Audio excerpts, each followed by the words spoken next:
Hi, I'm the Global Runner and I'm trying to see if I can still run fast aged 51. So far I've run a 16:01 5k, a 33:02 10k, and now the next step is trying to go under 2:30 in the marathon aged 51. In this episode we get a run with the extremely tall runner. The giraffe in the wild can run up to 35 miles per hour. I run over some bridges and a storm's brewing.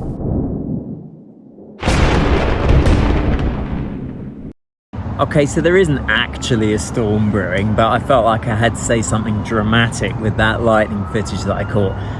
End of an extremely productive week.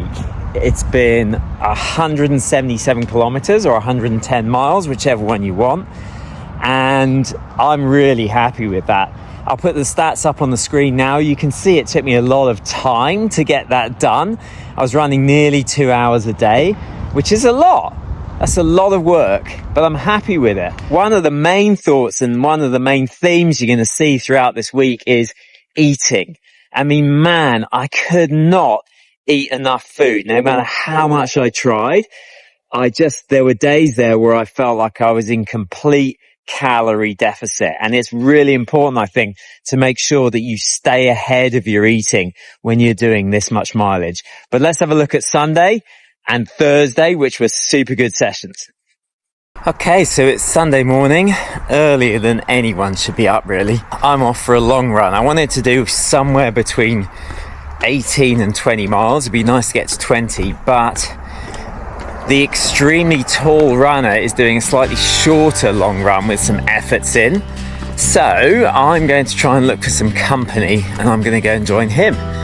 So we'll see what his plan is, but let's go and get a long run done.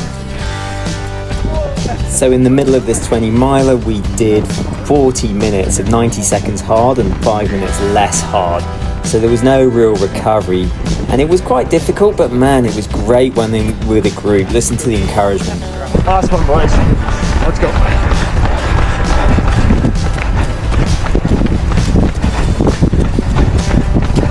So it strikes me we haven't done any introductions here. You know the extremely tall runner in the middle. He's doing the New York City Marathon with me on November the 2nd and we're looking to break sub 2:30.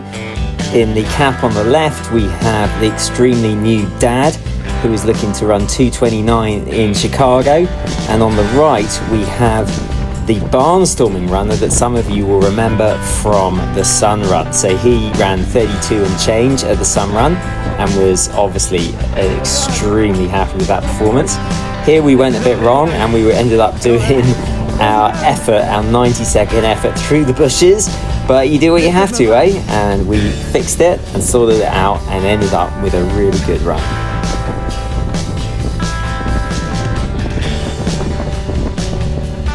And at the end I added a bit more to round it up to 22 miles or 32k for the day. Okay, done. I stopped at exactly 20 miles. Good one, that. Now it's time for a coffee, some food, and put the feet up. I feel good as well. Those efforts felt like reasonable, like they didn't feel too much. Yeah, I'm happy with the way things are going. Like, I really feel like I'm getting the benefit of this, and you can't be put off by your watch which says you're only maintaining and you're losing fitness and your VO2 max is dropping. I'm just going to ignore that. I feel fit and I feel like I'm getting fitter and the body is tolerating it. So that's all that counts in my book. Pink hat, check. Pink shoes, check. Lycra tights, check. Nothing wrong with a middle-aged man in Lycra. I can't understand why my teenage daughters don't want to go for runs with me.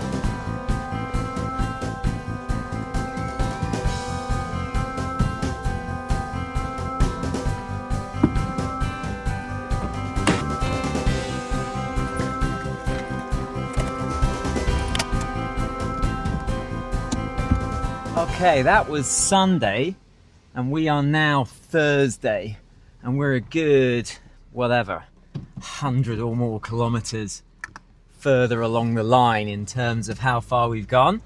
So this is my second session of the day. I did about 10k, 6 miles this morning. We're at the tail end of a 175 kilometer week. So after this session, which is a track session, we're going to be at 175 kilometers or 110 miles for the week, which is massive. And I'm really happy with that. So we're just going to do some cruisy 200s. But the one thing I wanted to say about this morning was that I again massively ran out of fuel. I got halfway through my run and I had to stop at my workplace and raid the chocolate drawer because, man, it was... I feel like I'm fueling enough, but unless you're constantly eating when you're doing this mileage, you're just not fueling enough, and I felt weak the last 2 runs. I think it all went back to I didn't really eat enough one evening, and once you're in that type of deficit, hang on, speed bump. Once you're in that type of deficit, it's just impossible to get back. And so I've been really trying to fuel up these last day or 2. And so hopefully this track session is going to go well. Look at this car.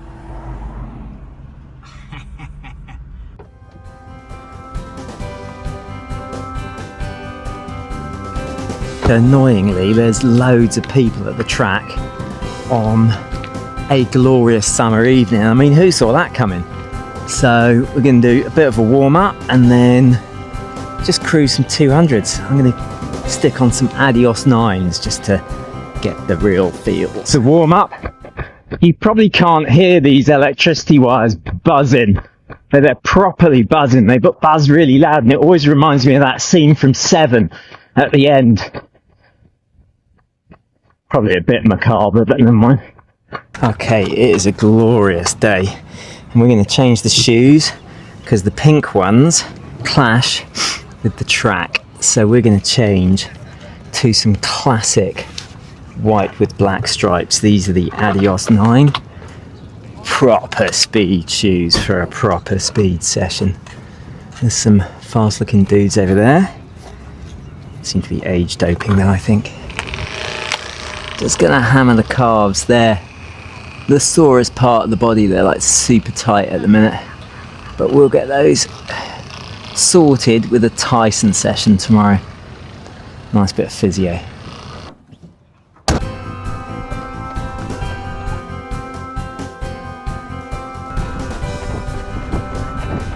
$33.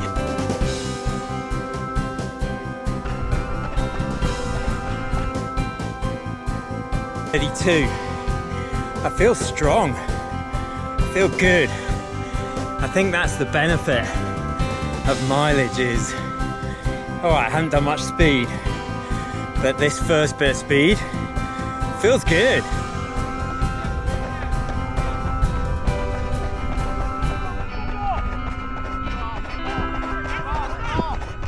$32 again.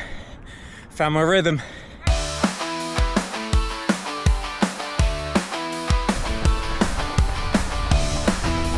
$32 again.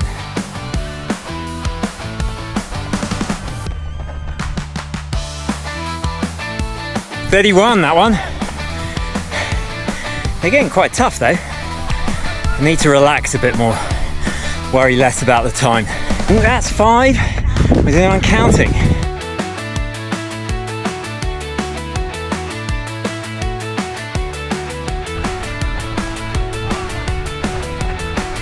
$32.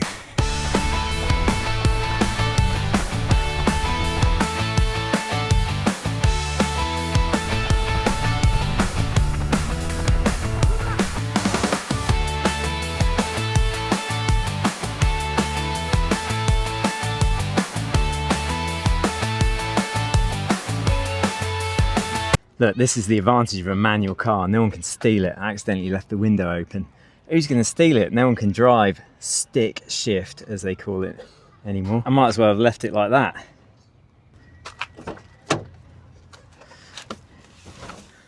Oh, hello. So, That is 110 miles for the week. Nobody ever ran 110 miles in a week and said, that wasn't a very good week. That's 177 kilometers, in case anyone wants to do the conversion. And I am super happy with the way the body is holding up. Gotta be happy with that. So what week? It's been really, really good. I'm very happy with it. The body's been tolerating it. The calves were a little bit stiff, but generally speaking, I'm really handling it quite well. And a lot of people have joked with me that I'm training harder, not smarter. I've got to say, I am enjoying it. I'm feeling like the body is turning around, like the legs feel different, the torso feels different. I just feel fitter generally. And I think there is something to this, so I'm going to keep insisting on it. The plan was always, remember, we will do heavy mileage in July, and then August, still keep the mileage relatively high, but hit some proper sessions and even some races. And I'm heading to England to maybe do some races in August, so that should be super fun. But really, just happy where I currently am. We still have at least 14 weeks until the New York City Marathon, so plenty of time. And at this stage, in July, I'm just getting in as many miles as I can. The important part at this stage is to make sure I eat properly and I eat enough to keep me going. I don't think I did a great job of it this week, but it is really important because I definitely don't want a stress fracture and I want to make sure that I have the energy to keep going and to keep running at these levels. But overall, the old body is handling it super well and I couldn't be more happy. So thanks for watching. Please subscribe. Don't forget to mash the like button. We've got some good sessions coming up next week, and I'll just dip off the mileage a little bit, but still keep it high. So see you soon.